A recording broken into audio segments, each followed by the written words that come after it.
ইটালির টুস্কানির শৈল্পিক ও সাংস্কৃতিক শহর আরেজ্জোতে 24 ও 25 মে অনুষ্ঠিতব্য সিটি কর্পোরেশন নির্বাচনে এই প্রথম কাউন্সিলর পদে নির্বাচন করছেন বাংলাদেশি বংশোদ্ভূত ইটালিয়ান নাগরিক রাসেল আহমেদ।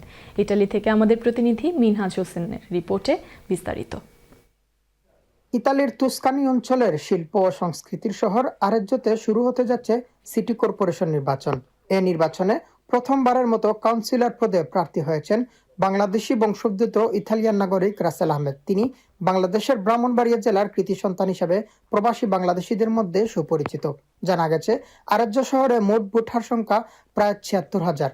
প্রবাসী বাংলাদেশিদের মধ্যে বিশিষ্ট ব্যবসায়ী হিসেবে পরিচিত রাসেল আহমেদ দীর্ঘ প্রায় ৩ দশক ধরে ইতালিতে বসবাস করছেন। পাশাপাশি তিনি প্রবাসী বাংলাদেশি কমিউনিটির বিভিন্ন সামাজিক, সাংস্কৃতিক ও মানবিক কার্যক্রমে সক্রিয় ভূমিকা পালন করে আসছেন। স্থানীয় পর্যায়ে তার জনপ্রিয়তা ও সামাজিক সম্পৃক্ততার কারণে এবারের নির্বাচনে কাউন্সিলর পদে অংশগ্রহণকে ইতালিতে বসবাসরত বাংলাদেশিদের জন্য একটি গুরুত্বপূর্ণ মাইলফলক হিসেবে দেখা যাচ্ছে। বর্তমান সরকার দলীয় জোট ফরজা ইতালিয়া দল থেকে কাউন্সিলর প্রার্থী রাসেল আহমেদ বলেন, আমি ব্যক্তি রাসেল হিসেবে নয়, একজন বাংলাদেশি রাসেল হিসেবে দীর্ঘদিন ধরে প্রবাসী বাংলাদেশিদের পাশে থেকে কাজ করছি।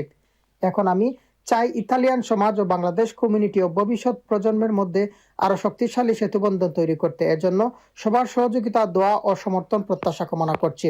তিনি আগামী 24 ও 25 মে অনুষ্ঠিতব্য নির্বাচনে বাংলাদেশ কমিউনিটির পাশাপাশি ইতালিয়ান ভোটারদের কাছে দোয়া ও সমর্থন প্রত্যাশা কামনা করেন। সত্যিকার থেকে পলিটিক্যালে আসার উদ্দেশ্য হলো যে আমি আমার কমিউনিটির সমস্ত বিদেশিদেরকে যাতে আমি একটা সুন্দর এবং সুন্দর এবং একটা সুষ্ঠু সমাজ দিতে পারি, তাদের কথাগুলো আমি এই আঞ্চলিক সরকারের স্থানীয় সরকারের কাছে যেন পৌঁছাতে পারি, সে উদ্দেশ্যে আমি আমার ইলেকশনে নামা। তো এই দলমত নির্বিশেষে ইলেকশনটার উদ্দেশ্য হলো গিয়ে যদি গ্রহণযোগ্যতাই না থাকে, আমার সাথে যদি সাপোর্টই না থাকে, তাহলে এই ইলেকশনের কোনো অর্থ থাকে না। তাই আমি সেই সাপোর্টটা পেয়েছি দলমত নির্বিশেষে সবার কাছ থেকে। আমার ছোট বড় সবাই আমাকে যথেষ্ট সাপোর্ট করেছেন। সেক্ষেত্রে আমি এই সাহসী উদ্যোগটা নিয়েছি। প্রবাসী বাংলাদেশিরা মনে করছেন রাসেল আহমেদ অবশ্যই বিজয়ী হয়ে প্রবাসী বাংলাদেশকে উজ্জ্বল করবেন। দীর্ঘ প্রায় 25 থেকে 30 বছর পরে আমাদের একজন বাংলাদেশি আমাদের রাসেল ভাই প্রতিনিধিত্ব করবে। আমাদের আরএসইউ বাংলাদেশের সবার পক্ষ থেকে উনি নির্বাচনে অংশগ্রহণ করেছেন।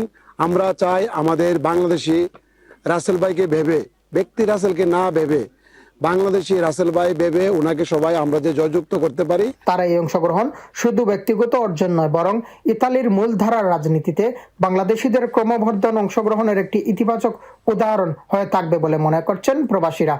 ইতালি থেকে Minhaj Hossain, channel S news.